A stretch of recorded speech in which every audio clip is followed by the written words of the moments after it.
what's up YouTube? It's me, Sarah, and in today's video I'm going to be talking about how to add value to yourself. So I've just been thinking about how much I have grown the past year and how I continue to grow, and I've just been really proud of my progress in my personal life and just the way that I approach a lot of situations in my life now. Like, I do feel like a different person, and just thinking about how much I've grown and how I continue to grow, it just like really inspired me to make this video. I just want to talk about, ways that we can really add value to ourselves and how we can just propel ourselves on this journey to self-development or self-growth and really getting to the place that we want to be in life and how we can cultivate a life that we are proud of. So my first tip is to build or expand on your current skill sets. Nothing is hotter than a person who is well-rounded and open-minded. You never want to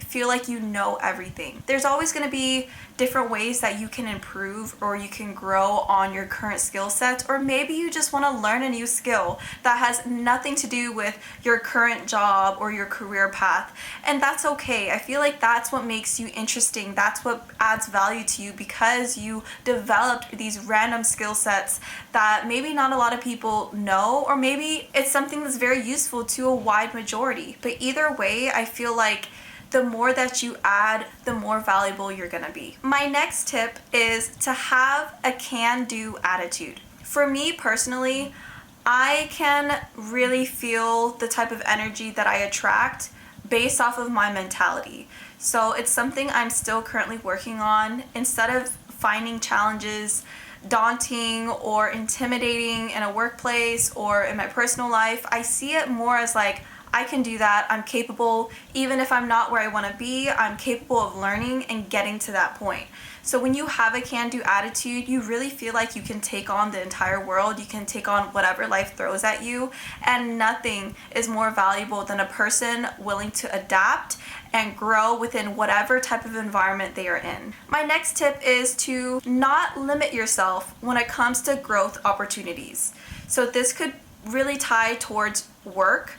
I know for me, there was a time where I tried to avoid as much responsibility as possible because I'm like, I don't know if that's really worth it. But you do have to realize the higher up you get in a workplace, the more responsibilities you're gonna have regardless. So don't see that as, oh man, I'm gonna have more of a burden or responsibilities, when in reality, these are growth opportunities for you. So I do highly recommend you take those opportunities, you learn from it, you gain experience, and then see where it can take you from there. But I feel like if you limit yourself or you don't take these opportunities to learn and grow, you're really gonna remain stuck and you're not gonna go anywhere. My next favorite tip is to read a book, okay? I know people may not have the time to read a book. You could listen to an audiobook, but I feel like books are so important when it comes to communicating and creativity, imagination, and just really expanding our minds to whole different worlds of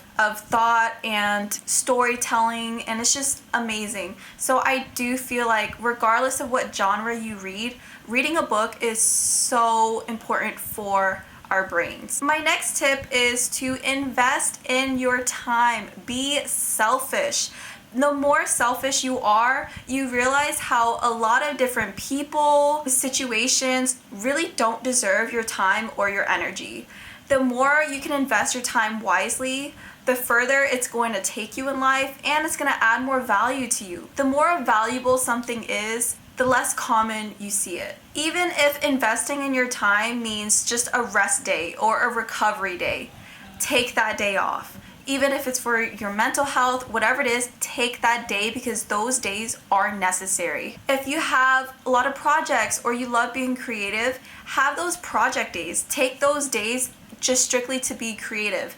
And sometimes it's random. Sometimes you don't plan for a day to be a project day or a creative day, but if you're feeling that inspiration, I do feel like you gotta jump on that momentum and you gotta ride it and see where it takes you. And I know for me personally, like, I know I'm still young, I'm in my 20s, but as I have gone through like the early 20s, mid 20s, and now the tail end of the 20s, I do realize like I don't party as much as I did back then, because it's just you realize how it's a waste of your time, your resources. And I'm not saying never party. I still socialize. I still like to go out sometimes. But you notice how a majority of your days really are mundane. You are doing the same routine. You are still consistently showing up for whatever you're passionate about. And those little days do accumulate and lead you to something really beautiful in the long run. So I notice a majority of my days are really like that. And then I'll have a sprinkle of social life activities, but those aren't a majority of my days. A majority of my days are really just me investing in myself and using my time wisely. My next tip that I've recently really started cracking down on was learning how to budget and manage your money wisely. I know how tempting it is to spend and treat yourself, especially if you work hard for your money. Of course, you want to have these materialistic items and spa days or whatever it is you're doing, or sometimes it's really just strictly towards bills.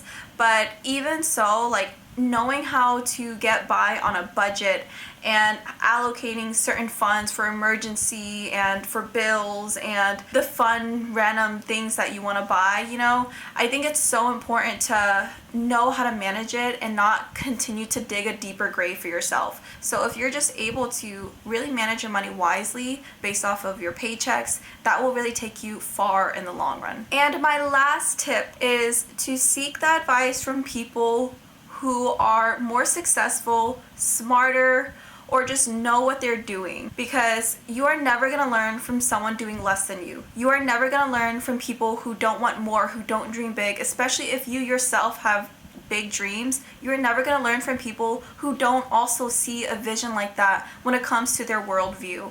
So I'm not saying to get rid of friends who don't dream big, who have these big aspirations.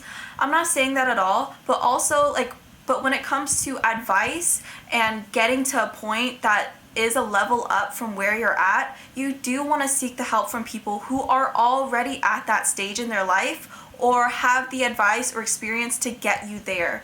So definitely seek the help from people who are wiser than you, smarter than you, and just know more about a certain topic than you do, because that really will help you grow. And that's pretty much it, y'all. I hope that y'all enjoyed this video. I hope that this was eye-opening or just interesting for y'all to listen to, because I feel like where I'm at in my life, I am just continuing on this journey of growth and shifting my perspective, shifting my mindset, so I can really become aligned with what's meant for me and hopefully get to the point where all my hard work really does show. So yeah, I hope that y'all enjoyed this video. Comment down below if you have any additional tips that you would like to share that helped you level up or add value to yourself. I would love to know. And if you haven't already, please make sure to check the description box down below. I will link related videos of mine that you may find helpful. And please stay tuned. I post every single Monday.